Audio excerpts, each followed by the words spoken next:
wanna do a podcast? We make a darn good team. It always goes without a hitch. Let's head to Twitch and go start up the stream.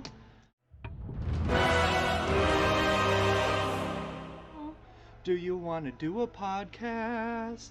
It's the Nerd Glasses Podcast. Let's start now.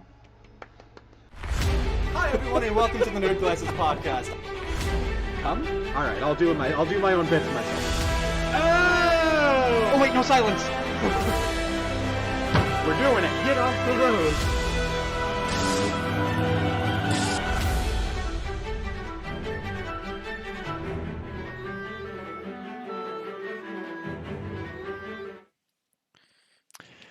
Hello everyone and welcome to the Nerd Glasses Podcast. First, the weather report in Tamriel. Tonight, rain. Tomorrow, wind. Wait, Tamriel is in... Elder Scrolls. Yes. Tomorrow, wind. There we go. Welcome to the Nerd Glasses Podcast. I'm Boater. I'm Dave Mann. It did rely on pronunciation, and I did slightly biff it. But that's what I had. It is one of those that does work better in print when you just see it right like that. How's everyone doing tonight? As the target audience for Elder Scrolls jokes, I really appreciate it. Yeah, Though, regardless. that did work a little better in print, but I looked for Elder Scrolls jokes because of one of the stories tonight, and most of them were absolute garbage. But anyway, hi everyone, and welcome. I'm Boater. I'm Dave Mann again. Did I do that already? We'll see how many times I do that. Ding! That's 2. Let's actually start off with... The introductions will continue until the program starts. Introductions will continue until morale approves. I'm Boater. I'm Dave Mann. And banned on Twitch this week. Actually, hold on. Where's my pen? I'm gonna keep track of if I lose track of the running gag or not. Do you wanna? Yes, absolutely. No flimsy old pen. We're just gonna. That's 3. Anyway, banned on Twitch. Unfortunately, when I look for Twitch bans this week, it was shouted out by a news story that I will get to shortly. But for now, who was banned on Twitch? That goes to Bikini Bodhi, who is a Rainbow Six Siege streamer.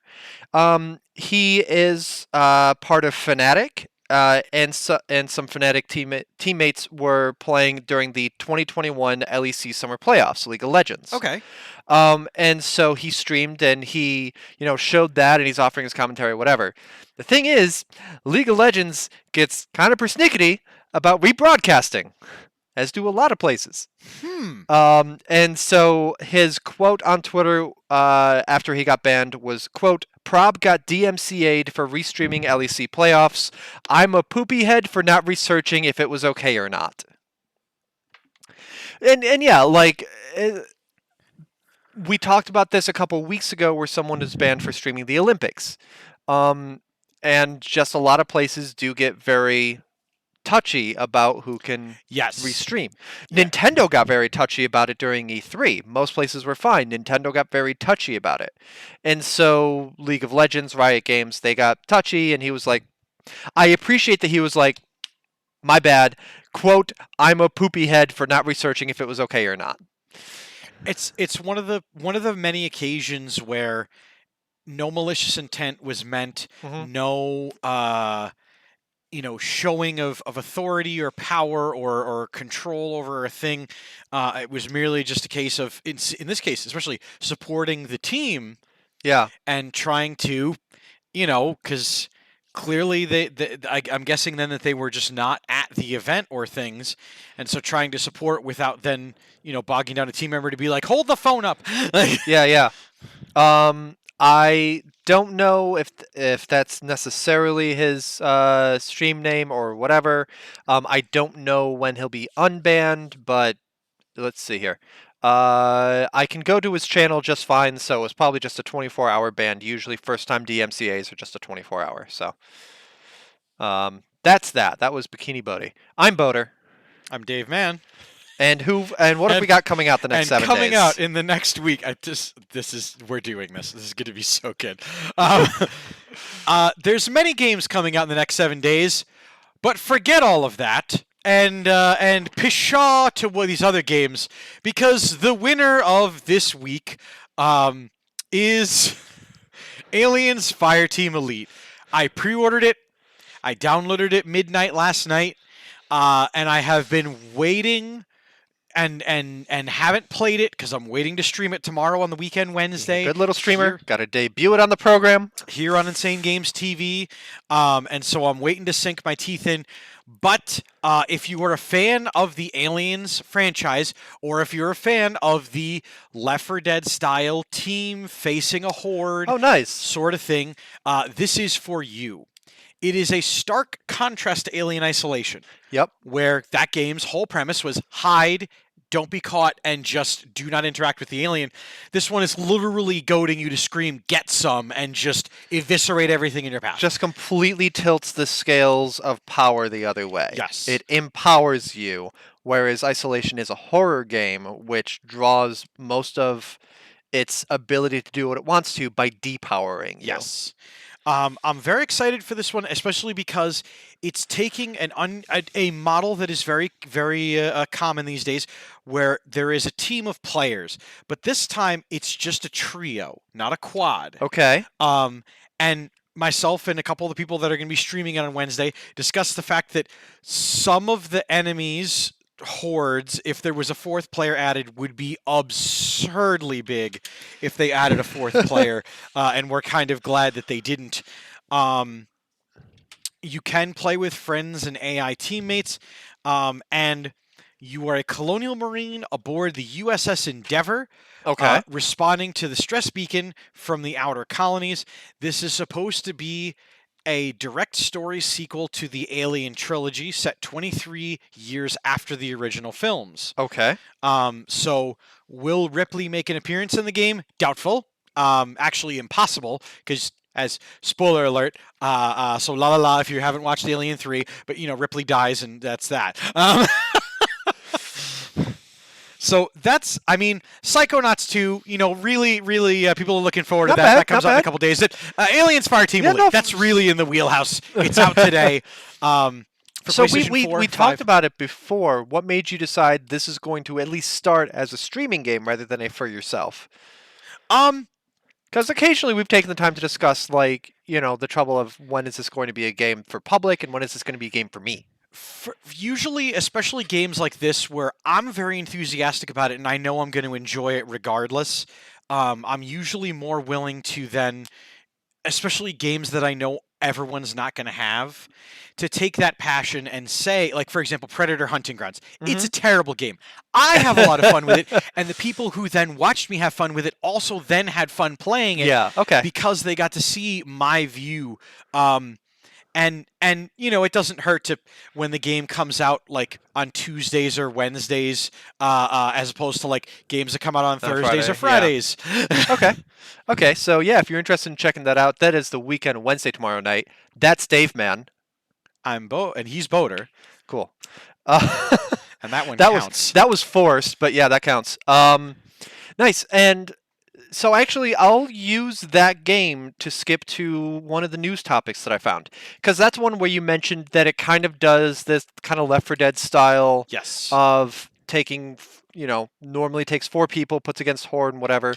This one is doing some unique stuff with it. Number 1, it's a licensed game. Number 2, it's going with a trio. It is telling more of a story, I think, than some of these do. It's going to tell at least a coherent story, whereas Aliens Colonial Marines, the last game of this style, was just bad. Just bad and bad and bad. Like, the aliens would literally, stand up on their hind legs, roar at you, and then run out of the room. Yeah. And that's them following their coding. This one is not necessarily going to be the game you play for the full story. I mean, I will, but I'm gonna. But it's there, and you don't have to read the story in comic books in between, like you kind of had to do with Left 4 Dead.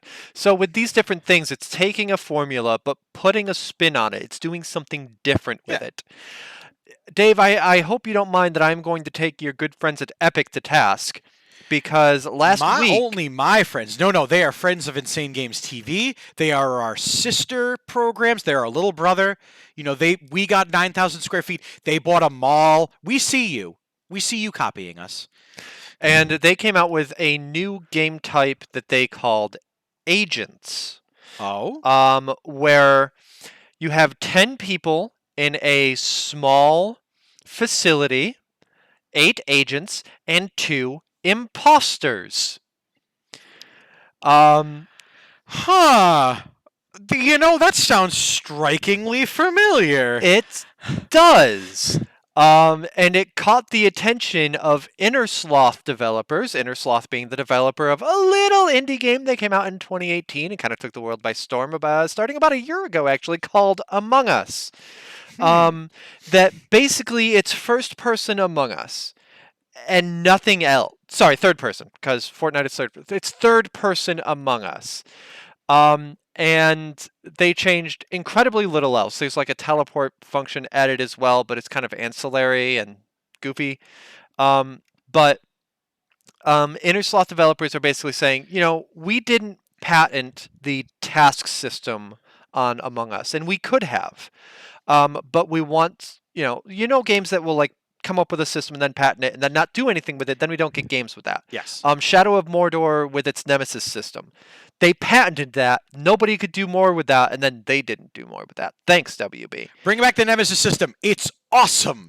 And so Innersloth didn't patent the task system. Like, yes, the game is kind of Mafia or Werewolf and that it's the social engineering, whatever. But by making you have tasks to do, it distracts you and it adds more layers to gameplay, whatever. And Fortnite basically copied their homework. It's still task-based, everything like that. They did very little to change it. And some of the Innersloth developers are saying this is especially disappointing because they have been continually reaching out to Fortnite for collaborations. Like, Epic is happy to collaborate with just about anyone with Fortnite. I guess as long as they're big enough. And I guess the little indie Among Us developers didn't count as big enough. They're just going to be like, oh, you want to do an Among Us themed thing for a while? Nah, we can do it without you. Ha! Exactly. And so, yeah, that's it's just something that has been, there was no communication. They just announced it on like Tuesday or something, and the developers were like, "Excuse me?" And this isn't the first time Fortnite's done something like that. I mean, Fortnite used to be a horde game with fort building, and then they were like, PUBG's getting pretty popular. Let's take that what we can. That said, the building still differentiated it a lot from PUBG. This is a lot less different from Among Us than that was. So, despite what the official stance of the network regarding Epic, they're still on my shit list for some recent stuff. You done messed up there. You're going to have to pay for the ice cream for the family for the week. That's your punishment. I'm trying to see if I can find my pen so I can cross stuff off. Oh, whatever. It's all going to be marker. Oh, hooray. Thank you. Yeah, so that is that's Fortnite doing some no-nos there. Or at least some very like shady come on. So someone's taking ownership of someone else's product per se. Mm-hmm. In a loose transition here to, have you heard from Soulja Boy recently, Boater? I have not. Do you remember what he was famous for originally? Yo! Yes, that's exactly what it was. He was famous for that song where you would Superman respectfully. But he then made that game console that Nintendo and a bunch of publishers went, we are going to sue you into oblivion if you don't stop it. I'm sorry, I don't actually recall that. Can you give me a Cliff Notes version of that console? Okay, I found my pen. Thank you. You don't remember the Soulja Boy? It sounds familiar, but it was either at a time when I wasn't paying attention to or I wasn't paying attention to gaming news, or it just completely flew past my radar. So Soulja Boy, we talked about this on Nerd Glasses a while ago.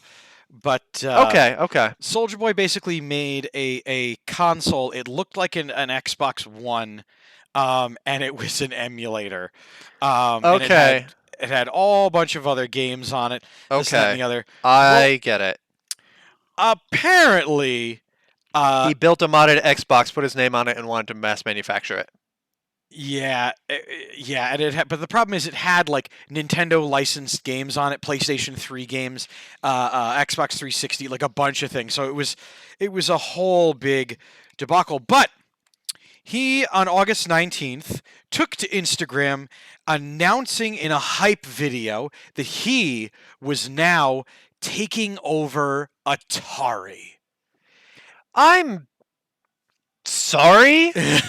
And What? he was so excited to work with everyone. He had so many ideas to bring the Atari brand back to what it was. So first off, was the Atari brand active? Or was it merely owned by something and thus all of its patents and trademarks and everything owned by some capital firm somewhere? It's still making the Atari VCS and doing a couple other things. Okay. Atari's still solvent. Okay. A couple hours later, Atari tweeted that no, they still had their where they have great respect for Soulja Boy. Their CEO was still running the company, and they were very excited to that he was excited about this, but he would not be running Atari. Yeah. And then he took back to Instagram and said a lot of things and a lot of expletives, but he was waving around a contract that apparently he had signed. Uh-huh. And eagle-eyed viewers of this video had seen that it mentioned Atari tokens, Atari's version of cryptocurrency. And I guess there was some confusion about, because, when you go to the arcade and you buy $300 worth of tokens, you then own the arcade. Is that not what happens? Is that not how it works? But I'll be interested to see how more of this story develops, and we will find out truly if you will be getting in on the new Atari X Soulja Boy collab. Fucking crypto was involved. Why not? You know who I'm surprised hasn't gotten in on the crypto game? Dr. Disrespect. He strikes me as the type that absolutely would in a heartbeat. Yeah, it is a little surprising he hasn't had like Dr. Bucks or like, yeah. You can't use these names, by the way, but disrespect dollars or disrespectables. Dollar disrespect. Dollar disrespects. All trademark of Insane Games TV. You can't have them. You can pay us for them. That was slightly forcing a segue, but the reason I mentioned earlier that it was really hard to find news on a fresh Twitch ban is because every time I typed in Twitch ban or anything thereof, Dr. Disrespect came up, as he does every couple of months just to, keep riding that publicity, and there are these sites that just fawn over him. He said on a stream recently that he found out why he was banned from Twitch last year and, quote, "we're suing the fuck out of him." But then didn't tell anybody, just okay. Let's be clear. Twitch has terms of service. He violated them on multiple accounts. He's mad that he doesn't have the viewership he did on Twitch while he's on YouTube.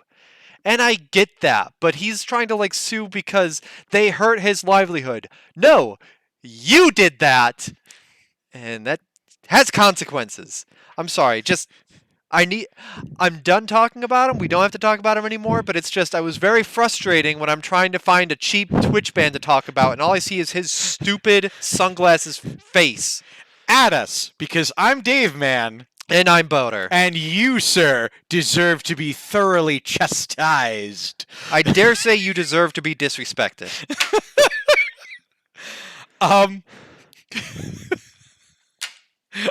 God. Too easy? I need a minute, because there's so much to do, so much to see. Why not... whack that fingers. It's more like rigor mortis. Exactly.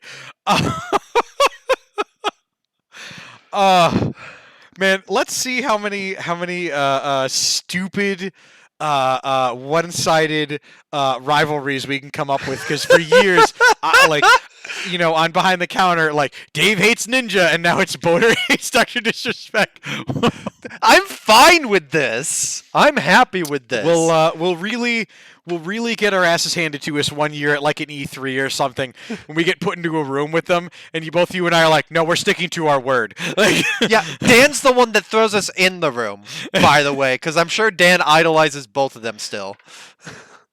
Nah, Dan's way Dan moved over on Ninja? from them. He's on to okay.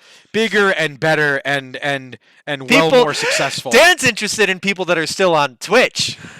Oh wait, did Ninja come back? What? Did Ninja come back? Ninja is back. Okay. And, Here's how much I don't care. Smaller than ever. Womp womp. Is that a height joke? Let's see. Speaking of smaller than ever, 343 Industries and So close. Microsoft have announced that Halo Infinite doesn't have a release date yet, but I'm sure this is exciting news that will make everybody happy. when the game comes out, it will not have the campaign co-op.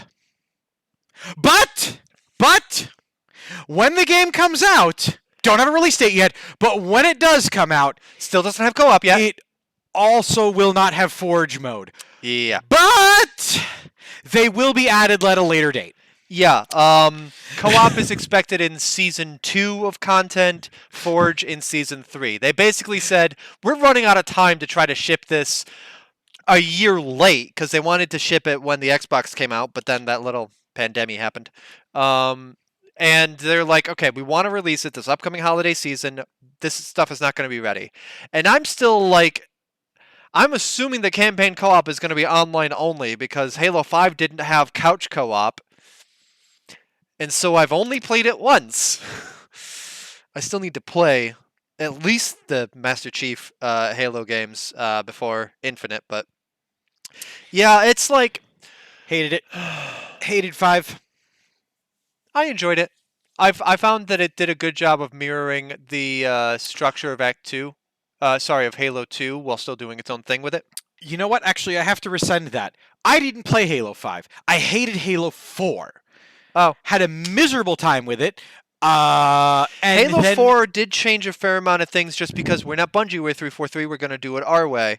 Halo 5, I think, did a better job of cleaning up some of those gameplay niggles, little things, but it's still very much, it's telling its own separate trilogy. So it's potentially worth playing online with a friend? Yeah, I would say. Okay. That might be something we try to do. Maybe when Infinite comes out, maybe when Halo co-op comes... maybe when co-op comes out on Infinite... Hi, everybody, I'm Boater. I'm Dave Mann. Then we might, sit down, play it together. It wouldn't be the same as when we did Halo 3 ODST one night together that lasted 8 hours straight. That was so good! Because, again, local co-op, and you can just sit and do that. And it's like, that's how I want to play Halo. Oh, when good Halo is good, it's like a good meal. You just you remember it. And when bad Halo is played with friends, you can commiserate and still have a good time together. So we'll figure it out. We'll play. We'll get some Halo going on one show or another. My roommate in college destroyed his controller when we beat Halo 4. I remember specifically going, "That's it!" and just wham! Wow. Wow. Okay, so let's go with another follow-up. We've done a lot of talking about, actually, and there's some breaking news on this that we found that was dropped on one of our Discord servers just about an hour ago, not even. Activision Blizzard. We've talked at length about the lawsuit, about working conditions. Let's start with the kind of like, haha, sillier angle. Actually, no. Let's start with what was dropped in the Discord of like, this is the more serious development in the lawsuit. Do you want to take this? Sure. So I can read tweeted by a Blizzard employee. who's using their actual like Blizzard account and all these things, or at least their identifiable account because they have all the identifiers of, and their name is Blizz something. Yep. But at Blizz just tweeted, HR destroyed the documents relating to the lawsuit, which means the fine for doing so was less than the penalty for what it was. Shame on HR. Time to unionize. I will be screaming this from the hilltops now. Heart emoji. Feels so fucking gross working here right now. Wag that finger. So the California Fair Employment and Housing, or Fair Housing and Employment, I'm not sure of the order of that, whatever. The California organization department that has been filing these lawsuits has updated the lawsuit, has changed it from employee to worker. So I assume that means that it's now a broader scope, includes contractors, perhaps. I'm not sure, still looking into that. And it alleges that Activision Blizzard has been actively destroying evidence rather than fully cooperating as they're supposed to. According to that tweet, and unfortunately I was unable to corroborate this in the short amount of time before we went live, then that means that it would be a lesser fine than they were looking at if the lawsuit had gone through with that evidence. I think what is more likely is that they are likely to, number one, get convicted of destroying evidence, and number two, also convicted on the original charges. So rather than replacing a larger fine with a smaller fine, they are stacking them on top of each other, I think is the more likely approach. Hello, I am not a lawyer, I am Boater. And I'm Dave Mann, also not a lawyer. Not legal advice, but like, this seems somewhat likely to me. How they thought that we're gonna snively whiplash this and just get away with it, and our extremely unhappy employees who now have a podium and a network, a platform, of people listening, yeah. a platform. But we'll pull another fast one right under the gun here. Womp womp. Yeah. Activision Blizzard. Not a huge update, but like, come on. Shredding evidence? What is this? The 1950s? The 1960s? The 1970s? What are you, the U.S. government? No, by the time of the 70s or 80s, they would have just burned down the entire building with the evidence in it and been like, oopsie doodles. Look what happened there. Best intro, I'm not a lawyer, I'm Boater. And I'm Dave Mann, also not a lawyer. New taglines, please. I think you missed the intro when I accidentally said, welcome to Nerd Glasses, I'm Boater. I'm Dave Mann. That counts. I did that like twice, and then we're just doing it. Now we're just using it as a filler for fun. We're up to 9 so far. Also of slightly less note, but still kind of amusing relating to this, is that Activision is realizing that their name is apparently toxic, has some baggage attached to it. In the latest release trailer for Call of Duty Vanguard, Activision's name is conspicuously absent. On all the previous Call of Duty releases, going back to the first one that they had on their official YouTube channel back in 2010 or so, I don't know, not Cold War, Black Ops something. Activision has been huge. It's been there. Call of Duty, Activision. And now it's like, Call of Duty, it's a thing. It exists. You know Call of Duty. Don't ask who's doing. You know who's doing it. Anyone who knows who's doing it. Anyone who cares enough to know that Activision is like on fire right now knows that they make Call of Duty. But it's interesting that like their PR department said our name is toxic enough that we should keep it off of some promotional materials. Which I didn't think was the case. I thought this was one of those things that, like, we're very interested in this, but I thought it was inside baseball for the gaming industry, not something that would be out there for your average Chad who wants to play Call of Duty.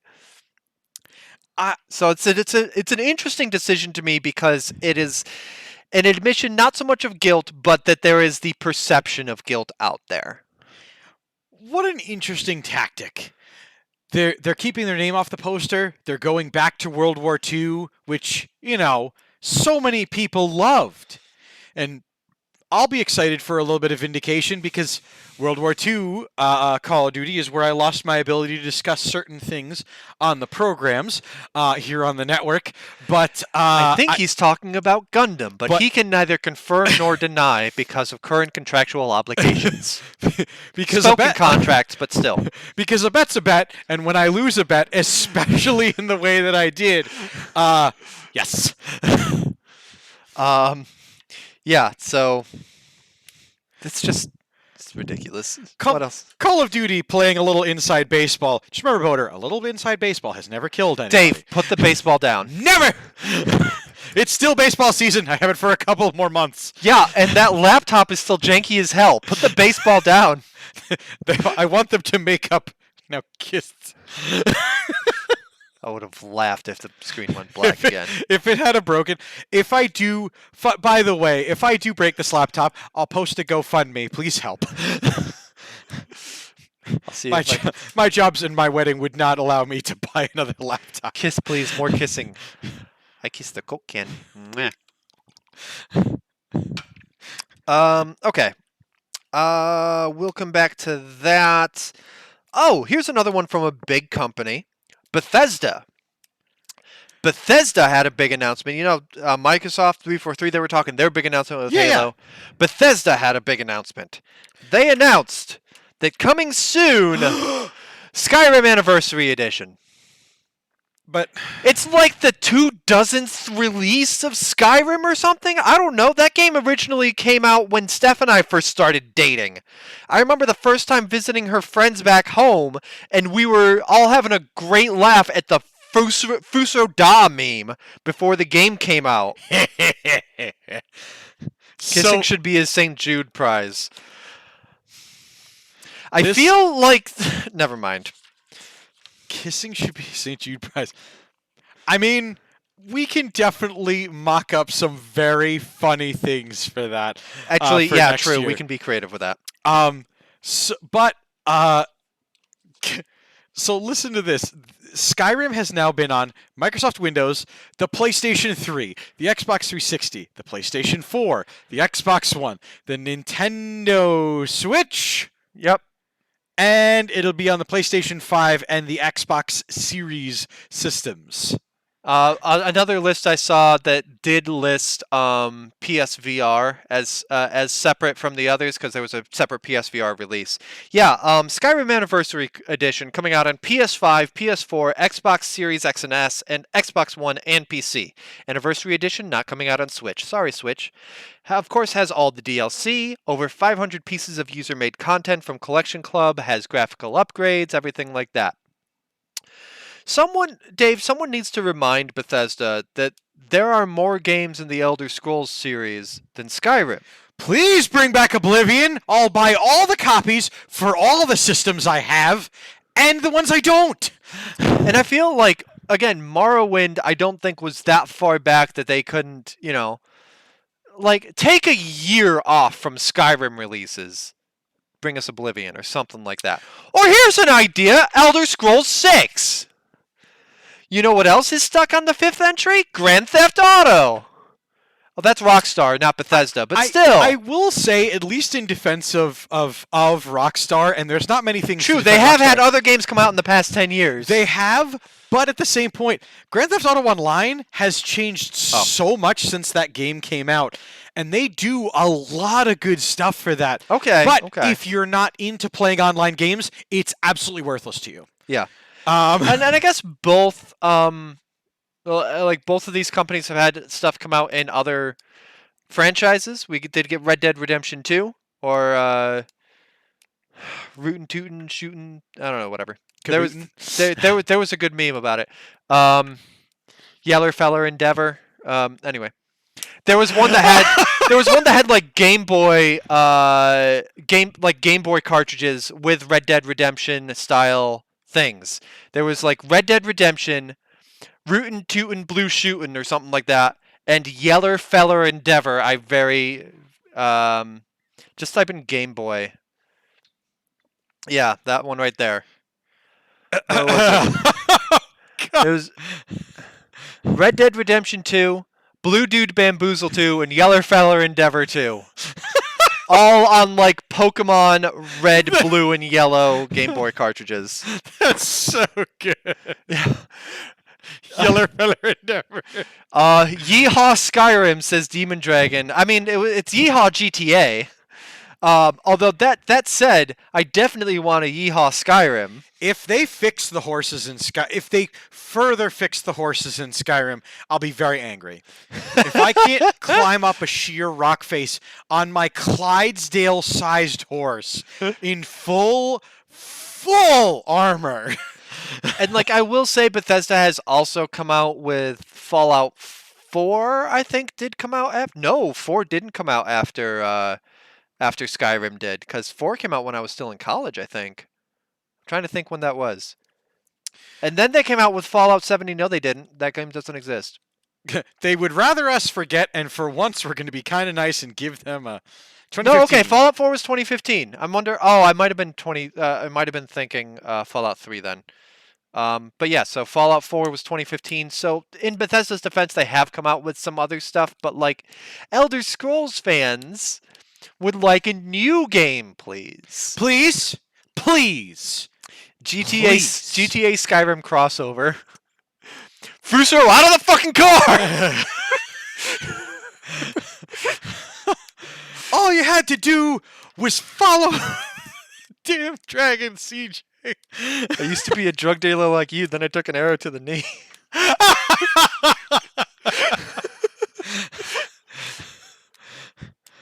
I mean, I guess it would have been... whatever. I'm losing it. Hey, everyone. I'm Boater. I'm Dave. I've been going through a lot of my topics. Dave, what have you got? Well, so many things, and there's all those backstories that we're just not going to get to, and I'm actually really okay with that. But every week I open this up and I see these stories that don't have the little marking next to them saying that we said them, and they're kind of going, "Can you just sneak me in, huh? Just one time." No, go. As the program starts, say, "I'm Dave Ben," and here's just lightning round. Give me a whole bunch of headlines that we've skipped in the last 2 months. Oh, you know what we will do? For St. Jude's next year, we'll make it an incentive during this program. I will go through and read the general gist of the headlines in this note that was last updated today, but it has articles all the way back from 2019 in it. I keep a running article of articles and things like that, and I am really looking forward. I'll make that an incentive of give the gist of, because look at just lightning round of old. Oh my god. Yes. Wow. But in recent news and in streaming news, a Twitch streamer, Germa, must have been borrowing cues from Insane Games TV, because they did an IRL Sims stream. He's done a few IRL streams before. He's done some really cool like immersive things. He was the one that did like a treasure hunt where he pulled out like a time capsule that had monster card game whatever, but they were completely made up, not Pokemon, like garbage whatever, and everybody played along with it. He's done a lot of really cool stuff before. So this one was 3 hours of The Sims, where it was a black box theater almost, with 2 rooms and an outdoor space. And for those 3 hours, chat was able to vote on and choose actions for this player to do a la The Sims. It's kind of like, like Twitch plays Pokemon, where Twitch was playing the game, which was being played in live action by him doing these Sims actions. And it's really cool. It's a super awesome idea. This was the tutorial stage, and in a couple of days, Germa will be doing another one, and apparently they are only going to get bigger. Yeah, he said at the moment he had planned three. One is the tutorial, and now that people have the idea and the press is out there, hello press, I'm Boater. I'm Dave Man. Now that that's like out there, that gets more people interested to tune in for like episode 2. It was very fun. It was very unique, and Did you get the chance to tune in or at least watch the VOD? I did get to tune in between suit fittings and other things yesterday. Okay. A friend of the channel, Sustaina, had remarked that it was live now and like you guys should tune in. And so I commented on a few things. I voted for some stuff. Awesome. I especially voted that he shouldn't be allowed to go to the bathroom a bunch of times when the bar was at when zero. the meter was full. So it was very fun. Interestingly enough, speaking of, we'll have fun until Square Enix keeps the paychecks away. This one is tangentially related to a topic from a week or two ago. The company People Can Fly created the game Outriders. I know the average viewer here on Nerd Glasses hasn't necessarily played it, but it is a third-person shooter game with some magic elements. Yeah. Where instead of having, this side or the other, it's magical powers that you use then to influence on this sci-fi adventure. But People Can Fly in a recent investors meeting said that they haven't received payment from Square for their work on Outriders. And they said, and I quote, "This is probably means that, in Square's opinion, it has not exceeded the break-even point." That game's done quite well. The first month the game was out, which it was originally supposed to be out in February, got delayed till April because of, the pandemic. They were hit with a litany of multiplayer disconnects, and we did talk about that there was and listen to this, a temporary, irreversible inventory wipe that then on May the 5th, a couple days after this bug was realized, they were able to recapture some people's inventories, or they gave them points equal to the value of said goods. Yep. But so they made it right, but it was still bad press on release. 3.5 million players in the first month. The hink is that includes an undisclosed amount of them that were playing on Xbox Game Pass, which means that they didn't buy the game. They are merely using it as a part of their Xbox Game Pass subscription. Now, however, the publisher should still be seeing money from that per their agreement with Game Pass. But that might be similar to what Scarlett Johansson is going through, where services like Game Pass, where the game is not actually being purchased by a player, it's just being played on a service there's a subscription to, they may not be seeing money for those units shipped or whatever it's referred to as. Publishers and studios doing whatever they can to keep money out of people's hands. But from all parties, everyone's happy. Everyone thinks the game is doing well. Square has nothing but positive things to say about it. They said that it's on track to becoming one of their regular franchises. So it'll be interesting to see. I'll be keeping an eye on that story to see when People Can Fly cut a big fat corporate check. Yeah, like that is thematically related to when we were talking about indie developers kind of getting screwed over by publishers. Yes. And that it's very much the contract saying that they wouldn't even see money until X point, and so we'll see where that goes. I did mention Scarlett Johansson's lawsuit against Disney. A lot of people have been coming out in support of her. What's her name? Elizabeth Olsen, who plays Scarlet Witch, has come out in support of her. And she's already signed on for more stuff with Disney. We talked about the interesting and not ideal ways that they've kind of approached it. Like the director of Dune has has been vocal about how he wants people to see his movie in theaters. And so he's like, "Oh, I totally support this lawsuit because movies shouldn't be coming out on streaming at all. They should only be in theaters." I'm like, "My dude, that is the wrong angle to take here in these uncertain times." And he's Boater. And he's Dave Man. And these are our opinions, but like it just, especially in the Dune director's name, again, unfortunately I can only see about half of his name in my head and I couldn't pronounce it if it was in front of me, so I apologize. But like it just feels like using the latest thing that everybody is on the side of as a cheap way to legitimize his view. Of course, his view, a lot of people are being like, "I'm sorry, have you been to a theater recently to have people screaming around me and blah, blah, blah, blah." Like, for some people, going to a theater is not a positive experience. Dennis Villeneuve. I'm going to say Villeneuve. I'm sure I'm mispronouncing that. It looks vaguely French. Here, I'll make it better. Dennis Villeneuve. There we go. Thank you, Dave. I'm glad you've made me look better by comparison. That's why I keep you around. Let's see here. We're gonna circle back.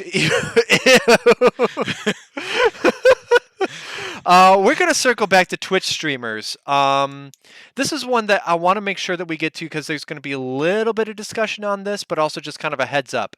Next Wednesday, September 1st, the Twitch streamers are going to be boycotting Twitch. The reason for this is to protest a lack of action on what's called hate raids, and we'll get into what those are in a moment. The streamer Wreck-It Raven put together, first pioneered the hashtag of, I think it was Do Better Twitch, and now it is a day off Twitch, or hashtag a day off Twitch, which is going to be a 24-hour blackout on streaming, viewing, anything else associated with the service. More or less, we talked a few months ago how Twitch was going to be adding tags to help with finding minority streamers, with finding streamers who are part of a marginalized identity. Whether that's people of color, whether that is LGBTQ plus, whether that's whatever it's going to be. The tags are there so that if someone is, say, trans in streaming, they can attract an audience of people who want to support trans streamers and network with other trans streamers. However, it also makes it incredibly easy for people to find them and harass them. For people who are, again, we'll keep using that as an example, who are anti-trans, who want to give a hard time to anyone like that who is streaming, they can just look for that tag, come in and harass and bomb chat with a bunch of stuff. And it is quite easy for people to make new accounts, so even when they get banned for that harassment, just to come back and do it again. And hate raids are a way that a bigger streamer who might be interested in spreading hate, whatever, a raid on Twitch, clearly if Dave has 20 people going and I've got 5 people and Dave's about to wrap up his stream, he can send all of his viewership over to me. And usually it's a great networking thing. Yes. Especially when it goes from more popular streamer down to less popular streamer, helping discoverability and stuff like that. But when you have a dickwad up here, who sees a marginalized creator and has a couple hundred people there, that can ruin someone's day.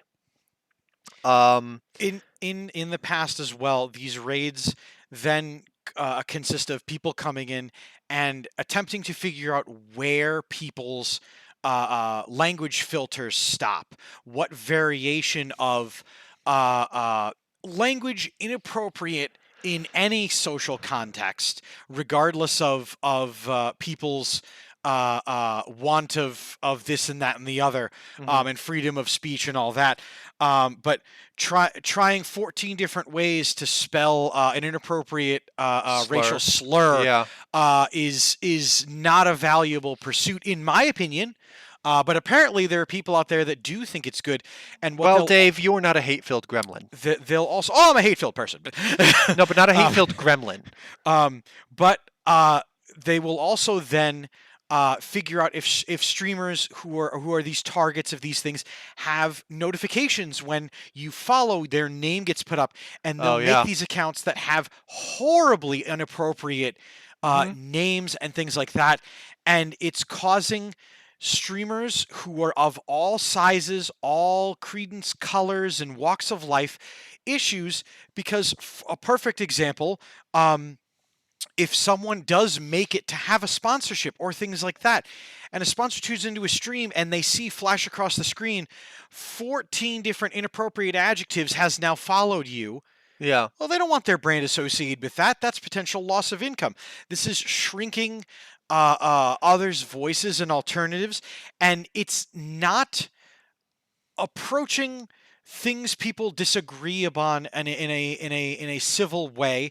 It's using backdoors and yet unaddressed issues in the rating, the following, and the chat systems that, not for nothing, but like me and Steve were talking about, Instagram. He is able to block messages coming that say DM me for by just blocking the word DM.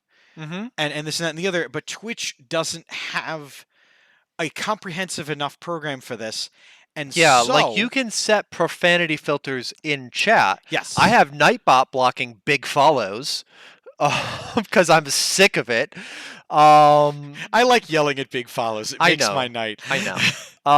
But like you say, it doesn't help defend against follower names and all the bad faith things that people can do to ruin someone's day or, in worst cases, livelihood, like you said, with a sponsorship. Twitch's response to hate raids and the kind of things that the negative things that have come up from these tags being out there has been, we hear you and we're doing everything we can. And now it's months later and they haven't done enough. They again, Wreck-It Raven said we shouldn't have to feel fear when we hit go live. Yeah, I don't use Twitch's profanity filter. Actually, I turned off profanity filters, but I can turn them back on if need be. Admittedly, hello, I am a white cis male. I'm not going to be targeted by anything like this. I mean, I'm Boater. I'm not one of the topics under discussion. I'm Dave Man, and I am neither one of the topics under discussion. We are neither the people that would experience the type of harassment, hate, and just in general crippling attacks on their broadcasts. Yeah, and unfortunately, Insane Games TV is very comprised of non-marginalized creators at the moment. It's the kind of thing that isn't done intentionally, but nor have I think we intentionally sought. We've sought after. We have. Yes. Okay, great. Oh, please. That's awesome. No. Do not. Okay. I apologize. I'm not in on our search, but no, that's really wonderful to hear. So we haven't. Like, this isn't something that we are dealing with personally. This is something that we are finding is like a news story kind of thing. But they're like, definitely it is a problem out there. Twitch has a lot of problems. As grateful as we are for the platform and the good it can do and the networking it provides and everything, Twitch has a lot of problems. And you know that we are far from the last people to call it out when it's there. Even if the best that we can do as allies is to signal boost, this is an awful thing that's happening. So that this blackout is happening next Wednesday on September 1st. Here on the channel, we are not instituting like a channel-wide blackout. It is being left up to the individual streamers. It is still something we're discussing, I think. I am unsure as of press time. As of now, there is still more than a week to go. The other streamers have been made aware of this, and at the same point, if this is how it is not necessarily their fight to choose to do this in such a way. Mm-hmm. There is not a singular person on this network that behaves in a manner that is representative of the things that are being done during these hate raids and things like that. Yes. There is not a single member of the Insane Games TV network, past, present, and I will go ahead, because I know the people that run the network, and say future, that will be causing issues of the manner that are happening.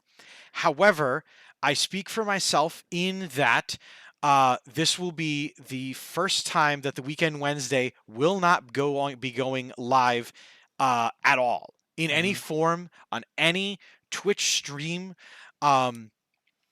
There may be some things, but this is my community reaching out to me, as there are trans folks, there are persons of color, there are people streamers that I have watched had this happen to, and things like that. And um, it, if anything, I understand that the Weekend Wednesday is not going to move the needle for Twitch. They're not going to go, oh no, Dave didn't go live. But I know for me personally, I am going to make my decision. And there are decisions to be made in life, and there are consequences for those decisions. But I know that choosing to follow this after some of my community has reached out and wanted me to join into it, I will rest better at night knowing where I stood on it. However, this doesn't reflect on people that do choose to, because there are many that's people true as well. that do have income. There are many people that don't get an opportunity to say, I'm taking this week off. There are many people that are in different situations, and there are many people that, to be totally honest, on Wednesday, you're just going to be unaware that it's happening. Awareness needs to be out there. I will say that like Twitch is a source of income for a lot of people, and they may not have the luxury of taking that day off. One thing I'm going to say is it feels a little bit like those one-day gas boycotts where like Twitch can handle a day of less, like it's not exactly zero sum like it is with the gas thing, but like they can handle a day of people not being on there. But again, hopefully it makes a big enough impact. The nice thing is that there are other platforms out there, whether that's like, some streamers may already have YouTube set up and ready to go. Certainly on Discord, being able to stream out on Discord to people that are in your community, like this might function as a good way to, number one, we're staying away from Twitch. Number two, I'm still going to go live, but it is going to just be to my Discord audience. So join my Discord server. I don't know. It's going to be interesting to see how it plays out from that logistical perspective.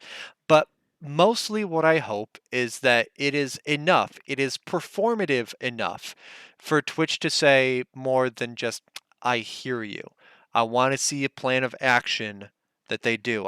Even if it's needing to attach a phone number to a Twitch account or something. Or even just my hope. Sorry, not to No, jump on go you, ahead, go ahead, but, go ahead. really, my hope is to sometime in the next after that, and within 7 days of the Wednesday, get another one of those vague emails from Twitch, but having them say, not we hear you when we're doing something about it. Even if they say we've bumped up filters, we're I want a plan of action. Because they did attempt to address the PogChamp thing, and they realized that wasn't the fix, and so they turned around and they addressed it very quickly, considering that they are a multimedia company and have a lot of pieces. It's not just a train you can turn around on a dime. Yeah. But to blatantly ignore that these things are going on your platform, because let's be honest, Twitch, remember that they're your advertisers too. And they're not well pleased about this either. Yeah, exactly. And the more this happens, and the more people become aware of this. So just as a couple of weeks ago with the ActiBliz support on Twitter, especially, if you could tweet that day, not open your Twitch app, and just know that there were those of us that will not be live.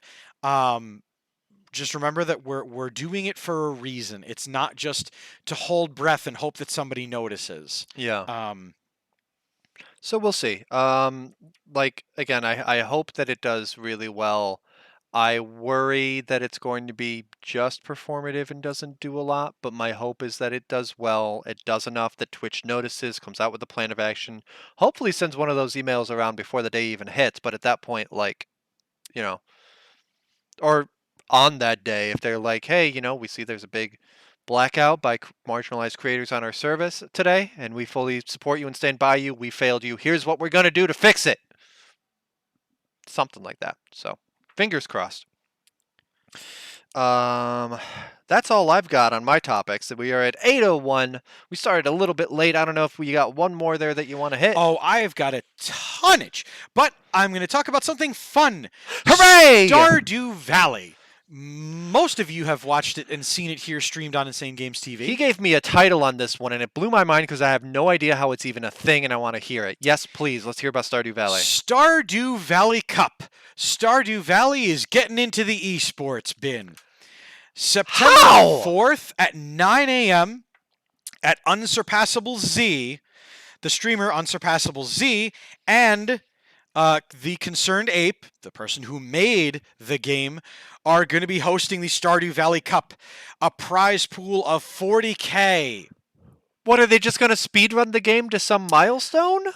So how do you do competitive Stardew Valley? That is a very good question, and one that when I first read that, I was like, how? I said exactly, how in the hell do you make that competitive other than the race to, completing and running out the Joja Mart, or running the Joja Mart totally in? Boo if you do that. Boo.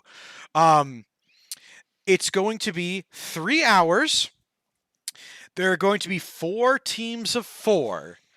And those teams are going to have 100+ special challenges to try to do, such as finishing your fishing library, marrying a particular person within the 3 hours, doing all these things, seeing how a team of 4 can try to get to, and they posted some of them, like getting to the bottom of the dungeon is X amount of points. Yeah, okay. Getting your farm to this level is X amount of points.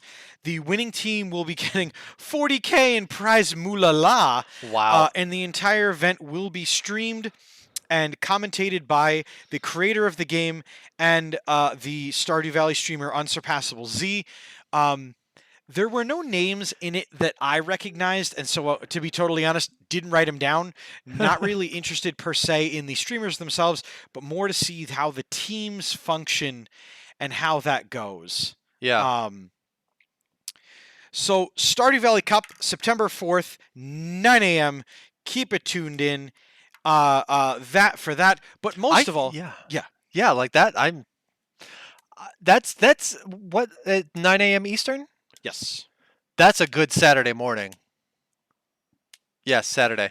Okay, yeah, I'm there. That's gonna be fun. It's gonna be awesome for us nerds, as more like rigor mortis, but in chat. But by the way, supporting, make sure you hit that follow button. Make sure to ring that bell. Mm-hmm. Make sure that you are keeping up with not just 1 or 2 or just a couple. Fill that shopping cart. Fill your time. Open up. Lurk. Make sure to view. Also, fill that shopping cart with merch. Link in the description.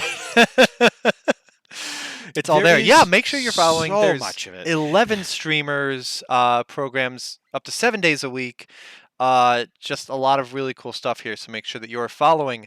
One of those streamers is me. Hi, everyone. I'm Boater. And I'm Dave Man. And coming up next on The Citadel is going to be The Outer Worlds, where I will probably have a guest. But you'll have to tune in to see who that is. You may have seen me moving stuff. I was planning on hauling the TV over again just to show the title screen, but at the last second I didn't bother. So yes, we're going to the Outer Worlds. We're going to be landing on the big space station. We've gotten off of the planet Halcyon. We're going to be going to the space station and going on to the next stage of the story with our ex-cheerleader, now savior of the sector. So I cannot wait to see Stacy where rides that goes. again. I literally cannot wait to see how this goes now that you're not on the Halcyon. Oh god, there's so much. I'm enjoying this playthrough. Ugh. I'm enjoying like having to do things a little different too, instead of just like, oh, I'm going to talk my way out of everything. I'm intentionally putting no points into conversation after people said when I was making the character, don't do it. I probably should have gone more melee focus than range because I'm still sniping everything from miles away, but whatever. Anyway, that is coming up next on The Citadel, and of course, make sure that you tune in tomorrow for all sorts of awesome programs, including the Weekend Wednesday, playing Aliens... Fire Team? I'm actually really glad because the title of that game is Aliens Fire Team Elite. Fire Team Elite, okay. And good That's a God, slightly generic name. Yeah, for months I could not get that out. I would go, so it was just the Alien game. You know, the one that's coming out. The one. You know, the one. The game. With the franchise. The one with the franchise with lots of games. Another Game over, man. All right, but of course, not game over. Game just starting. Coming up in a few minutes, we go offline. Takes 5 minutes to move the set over there. 10-minute countdown, and I'll be playing the Outer Worlds. So I hope to see you there. In the meantime, this has been the Nerd Glasses Podcast. I've been Boater, and for the last time, and the 15th time, I've been Boater. No, we ruined it. I've been Dave Man, and I've been Boater. No. There we go. And I've been Dave Man. Hooray! And there's a bunch of Boater remainders there. Thank you for watching. Have a good one. We'll see you next time. Bye, everybody!